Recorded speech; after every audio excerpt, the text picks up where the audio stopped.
Welcome to Module 5. I'm Gigling, and in this Module 5, we are going to discuss how to apply critical thinking in financial business decision making.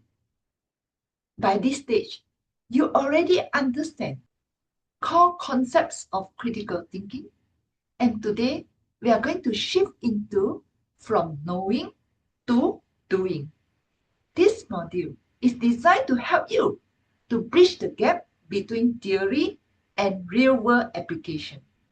They are influenced by many factors, for example, changing market context, hidden assumptions, cognitive bias, as well as the pressure to make quick decisions. In this fast-changing world, when everything is running so speedy, a quick and good decision is important for you to satisfy your customer need as well as making the right decision to help your customer to profit, to benefit from your decision. Over this next session, we are going to divide this module into 4 sub-modules. So let's take a look at what are these 4 sub-modules and how are they going to help you to become a better decision maker by applying what we have learned in the critical thinking modules earlier. So module 5.1 is about understanding financial context and risk factors. Module 5.2, identifying common cognitive biases that quietly shape our decision-making process. And third, evaluate options using ethical and data-driven thinking. And the final module is about applying everything in a realistic case study as a financial advisor. Well, very importantly, I know some of you may be already in this field for a very long time and you are very expert in what you are doing. So the key mindset for this module is not about having the right answer. It's about learning how to think more clearly when it matters the most. And even some of the concepts might sound familiar for you. Please try to look at it from an open-minded perspective. Most professionals discover not new ideas, but new level of awareness about how they have been thinking, how they have been running their day-to-day life. So take some time, reflect, and most importantly, practice what you have learned. Every small application strengthens your ability to make sharper, more confident decisions in the real life. And for that, you are going to build a more successful career in your professional life as a financial advisor. Module 5.1, Understanding Financial Context and Risk Factors. So what is financial context? For example, market conditions, inflation, interest rates, volatility of the market, client profiles, risk appetite of client, age, goals, financial stability. People like me, which is actually looking for retirement fund, I would not want to take high risk in my investment versus a young investor who is willing to take high risk. You need to understand. So client profile definitely is one key factor for you to consider. Other factor is, for example, product characteristics, the liquidity, the return, and the time horizon of the investment period. And in the risk factor, market risk, value changes, to economic and market movements. No one can predict what is going to happen next week, next month, not to mention about years in the upcoming. But your customer who put the investment in you, in your company that you have chosen, would expect that they are going to face minimum risk with their investment. So how are we going to see this risk factor coming from market volatility? What about the credit risk for the person who issued the bond or who put the share up? I personally have experienced this issue. And definitely, as an advisor, you need to know better so that you give the best advice for your customer. Liquidity risk. What if your customer want to convert the asset into cash in short term? How do we minimize the loss or without loss for them? What about behavioral risk? Are your customer wanting to invest because of being influenced by their friend? Because of their emotional, because of fear of losing, they want to force sell? How are you going to give a reasonable advice based on professional and data-based driven decision? Operational risk. This might be minimum if you are working in a very established, well-managed company where the system or process weakness should have been rectified and proven working. Now, how people perceive risk differently? Well, risk perception is very personal. With the same financial data, different people can come to different conclusions. That's why people can make money during an upturn and people also can lose money during an upturn. The market changes can be seen as an opportunity for a person as well as can be seen as a risk or even pressure for another. So no one sees the same market changes as one thing. Everyone perceives it differently. For example, bank interest rate change.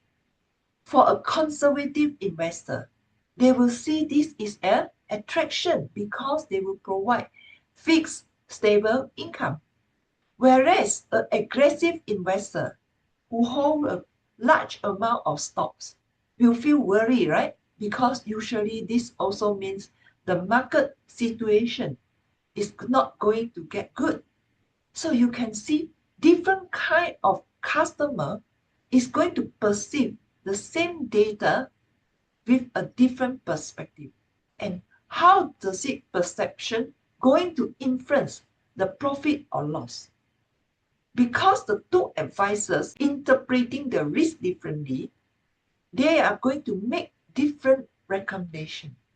Even with the same report, one will look at it very optimistically, and the other one will have a lot of worry and concern. The same as your clients, they might react differently with the same product. You try to recommend the same product to different customers, they will be perceive it differently and their reaction is different.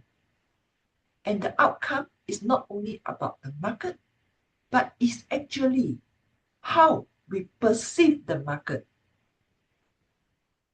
We here including the advisor as well as the client.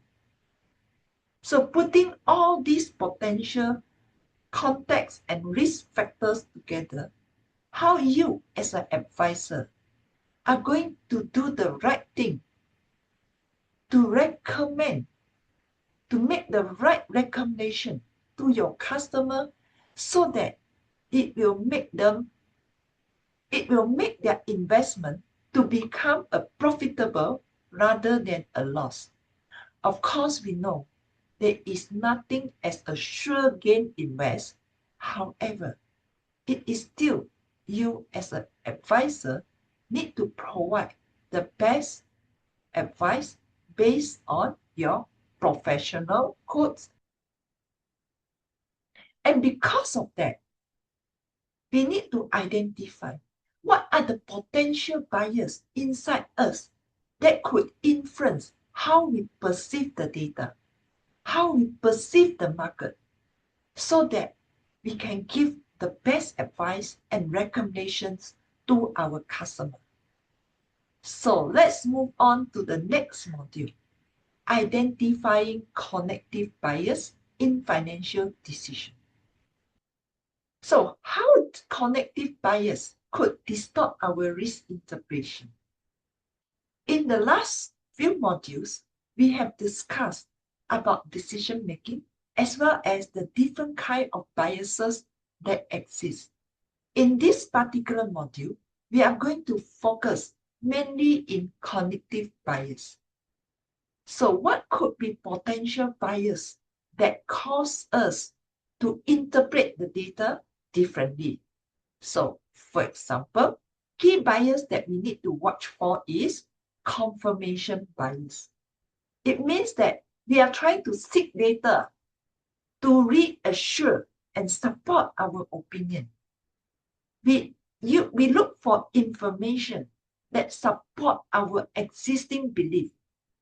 And because of that, we try or we tend to ignore the contradicting data that we come across. For example, if we believe this fund is the best fund, best performer fund, so we only tend to show the customer the historical good data and ignore the years that they underperform. Even there are years that you see they underperform, you try to justify it with other contributing factors to support your own opinion. Now, overconfident bias. This type of people, they are overly confident about what they think is right. They overestimate their knowledge and ability. For example, an investor who make money in a rising market believe that they are highly skilled and start buying high-risk stock without proper analysis. So in this case, just because you make it once, you believe that is the only way. So watch out also for overconfident bias. So the next type of bias to watch for is anchoring bias. So what is anchoring bias? Anchoring bias is we rely too heavily on the first piece of information that we see. The first piece of information, when it's priced at that number, we were thinking that this is the true value.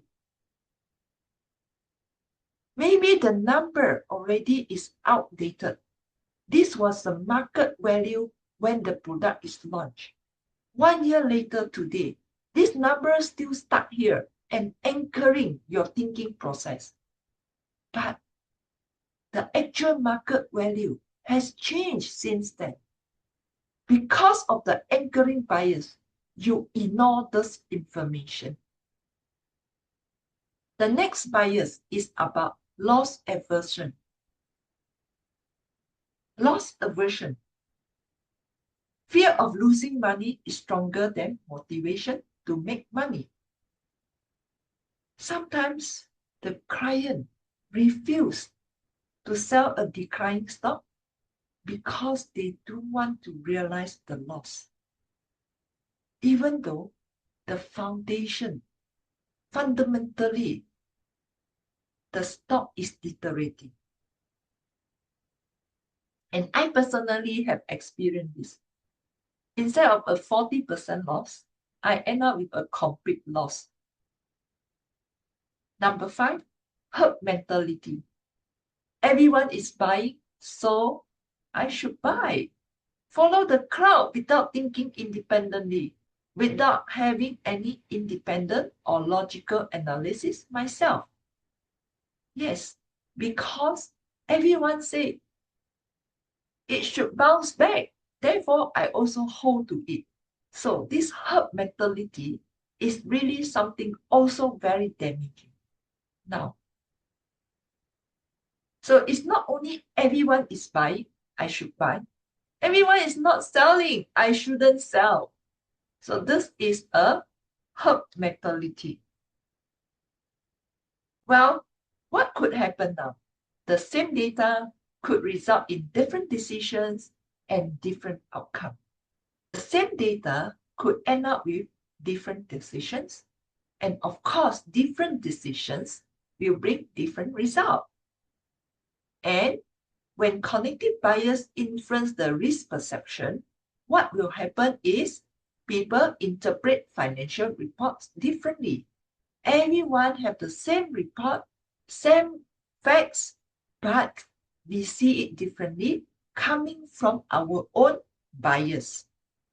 People choose their different strategy and take different actions. I still remember in the incident that I faced, some people take the risk even to buy. They were thinking that if they buy at 60% of the value, they are able to potentially make profit out of this below market evaluation. And people like me and some friends who hold back with the bond was hoping that we will get back the number that they promised. So you can see, same situation, but because of different bias we have, we choose different strategy, and of course, we take different action and end up with different profit or loss, right?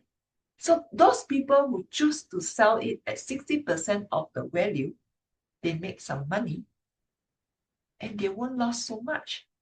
Those people who choose to come in last minute, thinking that they will ride on the 60%, end up also losing money.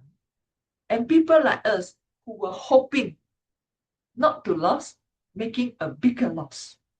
So let's do a bias spotting activity right now. Scenario, a client, Mr. Wong, wants to invest heavily in a healthcare company, MetLife Corporation. He has believed for years that healthcare stocks always do well. I think this is quite a general belief, right? Especially where today sickness and healthcare is really part of the main expenses for many people. So when researching MetLife Corporation, Mr. Wong reads only articles that says the company has strong long-term potential. This is what he reads. Mr. Wong ignores all the recent analysis report shows that the stock price has declined and revenue and increased debt. For example, the share price has dropped from 12 ringgit last year to 8 ringgit now. And he even says that I found brokers who think that this is a good buy. So he finds all the information to support his own belief. Even after you show him the report, the financial statement showing a drop in the quarterly earning, he still tell you what? Oh, those analyses are really exaggerate the facts. I know what is going to happen. Healthcare sector is like that.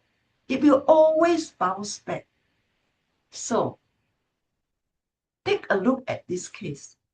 Which bias is present and why? I invite you to pause here before you continue to think about what type of bias does Mr. Wong has. It might be more than one that is actually present here. When you are ready, you can continue.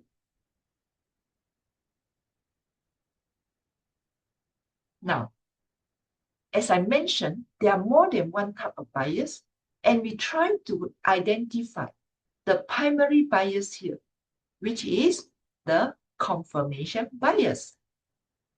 Why we say confirmation bias is the primary bias?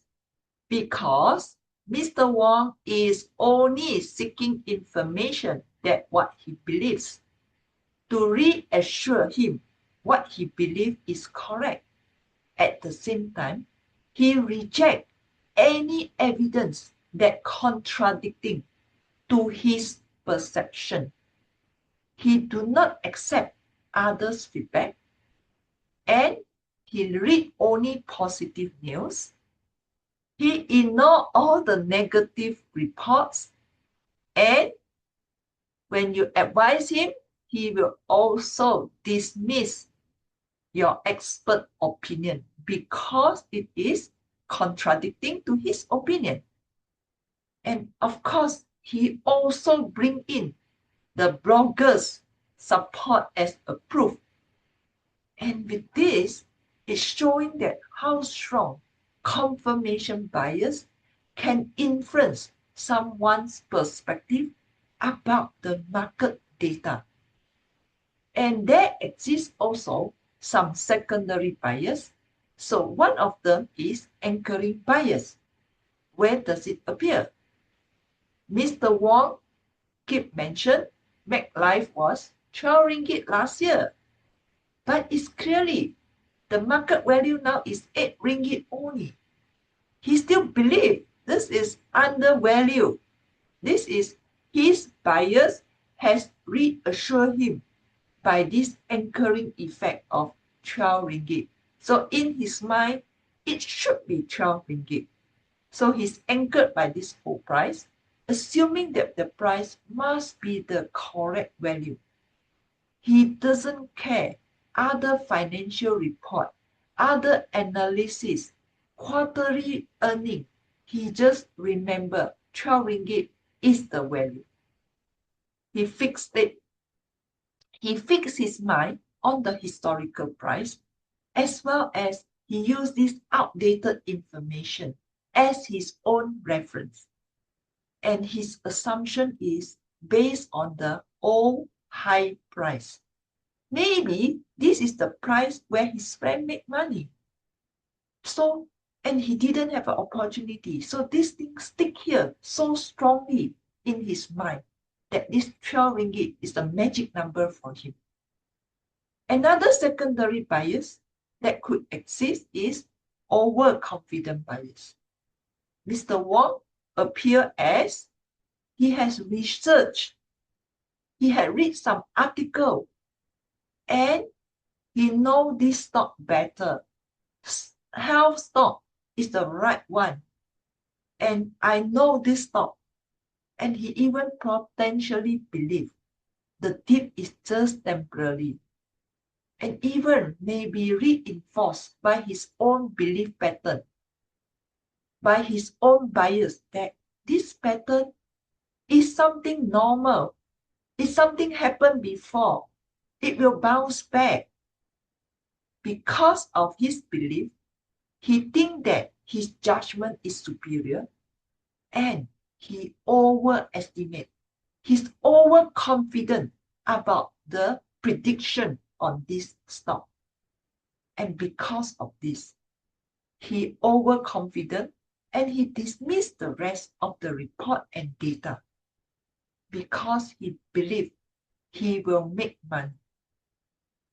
Well, this might sound like a bit of drastic, but if we examine ourselves in real life, isn't it? We have been influenced by different kind of bias in our day-to-day decision making. Therefore, why we need to have critical thinking? Why critical thinking is so essential in making the right decision or recommendation? Because it allows us to stop, pause, and step back. Question our own assumptions. And once we pause, we will think logically. If we apply what we have learned, think rationally. Think about the potential buyers that could exist. Then we will make decisions based on facts, based on evidence, and not based on our bias and emotion. I hope these two modules bring you some perspective on how to apply the critical thinking information and knowledge that we have shown you into the real life. And you might want to reflect it in one or two scenarios that you yourself have gone through. What type of bias could have reside in you that lead to a decision that make your customer or yourself suffering a loss? In the next module, we are going to go into another application. How do we evaluate options in making decisions? See you then.